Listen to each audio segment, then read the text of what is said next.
और अब prime time exclusive में महाराष्ट्र की हॉट सीट सीरीज में आज बात करेंगे हॉट सीट नांदगांव की, जी, जहां पर बड़ा सियासी तनाव देखने को मिल रहा है। ये वो सीट है जहां पर त्रिकोणीय मुकाबला बना हुआ है, वो सीट जहां उम्मीदवारों से ज्यादा मुश्किल इम्तिहान उद्धव ठाकरे और सीएम शिंदे का है, क्योंकि यहां पर हार जीत का फैसला यह तय करने वाला है कि असली शिवसेना और नकली शिवसेना कौन है, जिसका दावा दोनों ही करते आ रहे हैं। आपको बता दें, वैसे तो इस सीट पर टक्कर छगन भुजबल के भतीजे समीर भुजबल और सुहास के बीच है। फिलहाल ये सीट शिंदे गुट के पास है, यानी शिवसेना टूट से पहले शिवसेना का विधायक ही यहां से चुना गया था। यहां उद्धव ठाकरे ने भी बड़ा दांव खेला है, जिसके बाद मुकाबला त्रिकोणीय हो गया है। ऐसे में देखिए नांदगांव की ग्राउंड रिपोर्ट।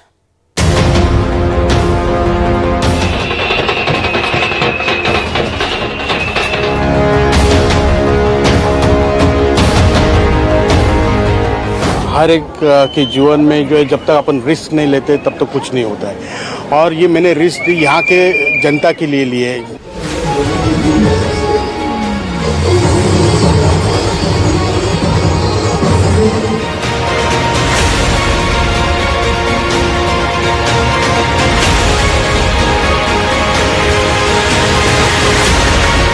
ये अघाड़ी वाले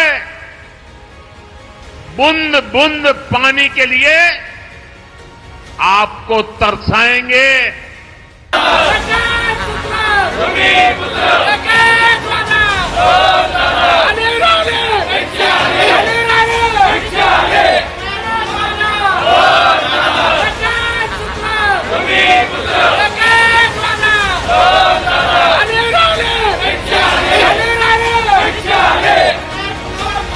मैं अपने विचारों पर अपना इलेक्शन देख रहा हूँ। गणेश हो, आगे बढ़ो, हम तुम्हारे साथ हैं। नहीं चलेगी, नहीं चलेगी।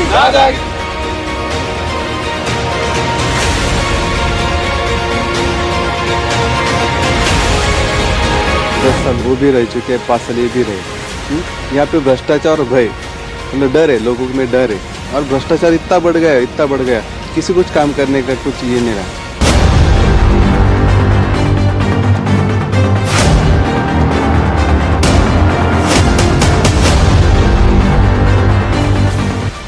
जैसे जैसे 20 तारीख नजदीक आती जा रही, वैसे वैसे महाराष्ट्र में सियासी पारा हर दिन के साथ बढ़ता जा रहा है। नेताओं के बयानों से चुनाव का तनाव इतना बढ़ गया है कि अब हर तरफ सिर्फ और सिर्फ बयानों का बाढ़ है, जिसने आते हुई ठंड के इस माहौल में तापमान काफी बढ़ा दिया है। अघाड़ी वालों ने महाराष्ट्र की परेशानियों को बढ़ाने के अलावा कोई काम नहीं किया है। कांग्रेस और अघाड़ी वाले हमेशा हाथ पर हाथ धरे बैठे रहे। हमारी सरकार में पहली बार सूखे के खिलाफ ठोस प्रयास शुरू हुए। ये फर्क है महायुति और अघाड़ी वालों में। नरेंद्र मोदी जी कहते हैं कि यह संविधान खाली है, खोखला है, इसमें कुछ नहीं है। मैं नरेंद्र मोदी जी को समझाना चाहता हूं, और प्रधानमंत्री जी आप अच्छी तरह सुनिए, क्योंकि आप देश के प्रधानमंत्री हैं। नरेंद्र मोदी जी, यह संविधान खोखला नहीं है। इस संविधान में हजारों साल की सोच सब भरी हुई है। महाराष्ट्र में तो वातावरण ठीक है और कांग्रेस पार्टी और महाविकास आघाड़ी जीतने वाली है, सरकार बनाने वाली है। एक अच्छा सरकार हम लोग महाराष्ट्र को देंगे। ये राहुल की मोहब्बत की दुकान में बंटवारे का सामान बिकता है, बांटने वाला सामान बिकता है। ऐसे लोगों को निश्चित रूप से जवाब देने की आवश्यकता है। और ये समाज में ऐसे लोग होते हैं, ऐसी पार्टियां भी होती हैं, ऐसी विचारधारा भी होती है। असली, नकली और सत्ता की पुरजोर कोशिश में जुटी पार्टियों ने इस वक्त महाराष्ट्र की महाभारत में अपने अपने चक्रव्यूह रच दिए। सबने अपनी अपनी सेनाओं को तैयार कर लिया है। खासकर जिस तरह से पिछले कुछ दिनों में प्रधानमंत्री नरेंद्र मोदी ने चुनाव प्रचार के बागडोर की कमान अपने हाथों में ली है, उसने महाराष्ट्र के महासंग्राम में घमासान मचा दिया है। बीजेपी और महायुति इसी संकल्प को लेकर काम कर रहे हैं। इसलिए आज महाराष्ट्र में आधुनिक इंफ्रास्ट्रक्चर का निर्माण हो रहा है। आज समृद्धि महामार्ग संभाजी नगर से होकर गुजर रहा है। मराठवाड़ा, विदर्भ और मुंबई से सीधे जुड़ गया है। सरकार बनाने के लिए विकास पर नहीं, बंटवारे पर भरोसा करती है। कांग्रेस दलितों, पिछड़ों, आदिवासियों को आगे बढ़ने से रोकती है ताकि सत्ता पर पीढ़ी दर पीढ़ी इनका कब्जा बना रहे। एक तरफ प्रधानमंत्री नरेंद्र मोदी चुनाव प्रचार में पूरा जोर लगा रहे हैं, महायुति को एकजुट करके एक बार फिर सत्ता की कुर्सी पर काबिज होने की कोशिश कर रहे हैं, तो वहीं दूसरी तरफ महाराष्ट्र की एक विधानसभा ऐसी भी है जहां महायुति में बगावत के बाद अब चुनाव प्रचार के दौरान अदावत भी नजर आ रही है। ये सीट है नासिक जिले की नांदगांव मनमाड़ विधानसभा सीट। ये सीट इसलिए चर्चा में है क्योंकि इस सीट पर राज्य के एक और बड़े नेता के भतीजे ने बगावत की। हालांकि बगावत परिवार से नहीं बल्कि पार्टी से कर चुनावी मैदान में।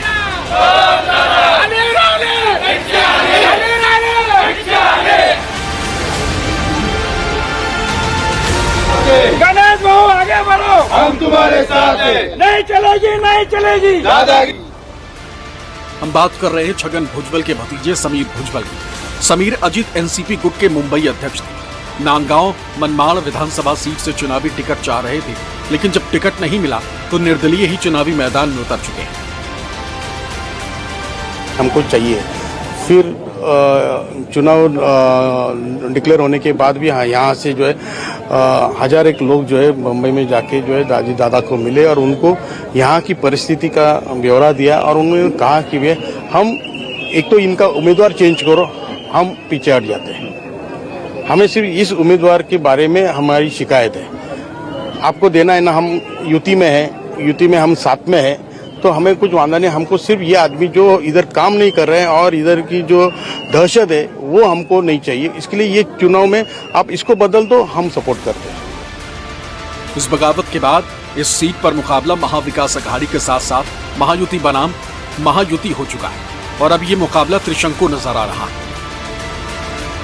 लेडीज के लिए जो भी योजना आ रही है बहुत अच्छे से आ रही है और हमको भी उसमें खुशी है कि चलो भाई कि जो लेडीज के लिए बहुत काम हो रहे हैं। इधर महाराष्ट्र में काफी अच्छे काम हुए हैं। नांदगांव जैसा नांदगांव को अच्छे से रास्ते और भी होने चाहिए। डेवलपमेंट हो रहा है, नांदगांव धीरे धीरे हो रहा है डेवलपमेंट। आमदार साहब ने 2.5 साल में इतना विकास किया नांदगांव तालुके का, सबका विकास किया। सब समाज को समान अंदाज से देखा। युति में बहुत अच्छी सोच है, किया है उन्होंने, किया है, करने वाले हैं और करेंगे भी। महाराष्ट्र विधानसभा की नांदगांव मनमाड़ सीट पर लड़ाई महाविकास अघाड़ी बनाम महायुति से ज्यादा महायुति बनाम महायुति हो चुकी। टिकट न मिलने और निजी दुश्मनी के चलते अजित गुट के समीर भुजबल ने एकनाथ शिंदे के उम्मीदवार के खिलाफ चुनावी जंग का ऐलान कर दिया। समीर भुजबल की गिनती भी राज्य के बड़े नेताओं में होती है। वो छगन भुजबल के भतीजे हैं और छगन भुजबल की तरह तेज तर्रार और आक्रामक नेता माने जाते हैं। साल 2009 से 2014 के बीच में वो नासिक से सांसद भी रहे हैं। अजित पवार ने उन्हें अपने पार्टी के मुंबई इकाई का अध्यक्ष भी बनाया। समीर नांदगांव मनमाड़ सीट से चुनाव लड़ने के इच्छुक थे, लेकिन जब बात नहीं बनी तो उन्होंने पार्टी के पद और सदस्यता से इस्तीफा दे दिया और निर्दलीय चुनावी पर्चा भर दिया। महायुति में सीट शेयरिंग के मद्देनजर नांदगांव सीट एकनाथ शिंदे की शिवसेना के पास है। शिंदे पहले ही वहां से मौजूदा विधायक सुहास कांडे को उम्मीदवार घोषित कर चुके हैं। छगन भुजबल के भतीजे और एनसीपी अजित पवार की मुंबई इकाई के अध्यक्ष समीर भुजबल ने निर्दलीय उम्मीदवार के तौर पर नामांकन दाखिल किया। महाविकास अघाड़ी ने इस सीट से गणेश धात्रक को चुनावी मैदान में उतारा, जो उद्धव की शिवसेना से। नाशिकवाल्यांनी त्या भयमुक्तपणामुळे तुम्हाला तडीपार केलं आणि आता तुम्ही नाशिक सोडून दिलं, नांदगावला आले भयमुक्त करायला, इतकं नांदगाव. नाशिक तुम्ही विसरलेत की ह्या तुमच्या 10 वर्षाच्या दादागिरीमुळे, दहशतवादपणामुळे, तुम्ही पाळलेल्या मोठ्या मोठ्या गुंडांमुळे नाशिक बिचारं इतकं भय झालं होतं त्यांच्या मनामध्ये की ते घराच्या बाहेर निघत नव्हते. म्हणून तर त्यांनी तुम्हाला तडीपार केलं. आज विसरलेत तुम्ही नाशिकहून तुम्हाला तडीपार केलं का नाशिक भयमुक्त होण्यासाठी. आता कुठेतरी नाशिकात भयमुक्तचा श्वास घेता येतो. हमें तो लगता है कि जनता ने मेरे को यहाँ पे खड़ा किया है कि यहाँ की जो अपनी समस्या है, आप सब सामने ही देख रहे कि कितनी समस्या है. तो ये विधायक का करते हुए था कि ये सब समस्या का निराकरण करना चाहिए, तो उन्होंने किया नहीं, उसके लिए ये हालत हुई है. उनका काम सिर्फ ये है कि किसी को धमकाना, डराना. कोई अभी ये मोहल्ले में आया हूँ, अभी मैं जाने के बाद इधर के जो प्रमुख लोग हैं उनको फोन आ जाएगा कि तुम लोगों ने क्यों मीटिंग लगाई. जनता से हम जुड़े पहले से 40-45 साल से जुड़े, इसलिए पहली बार भी होके ऐसा मेरे को कुछ नया नहीं लग रहा है. जो चुनावी क्षेत्र है यहाँ पे देखा है, 10 साल वो भी रह चुके हैं, 5 साल ये भी रहे. यहाँ पे भ्रष्टाचार और भय, मतलब डर है, लोगों में डर है. और भ्रष्टाचार इतना बढ़ गया, किसी कुछ काम करने का कुछ ये नहीं रहा. मतलब स्वातंत्र किस कुछ नहीं रहा. मतलब अपन ग्राम पंचायत बोलते हैं, वहाँ के लोगों पे स्वतंत्र ना, नगर पालिका में स्वतंत्र नहीं है. ऐसे डर पैदा होके लोग डर के मारे कुछ नहीं बोल रहे. लेकिन जनता बहुत होशियार है, जनता सब काम करेगी. अब इस सीट पर मुकाबला त्रिशंकु हो गया, जिसने इस विधानसभा सीट के मुकाबले को रोचक और रोमांचक बना दिया.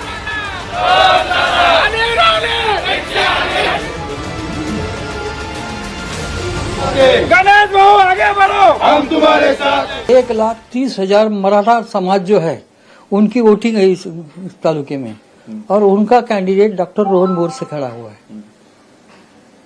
तो वो भी जात के नाम पे बोलो, ये वो इमोशनल लेकर के लोग उनके पीछे आ रहे. तो ये चौकोनी चल रहे थे.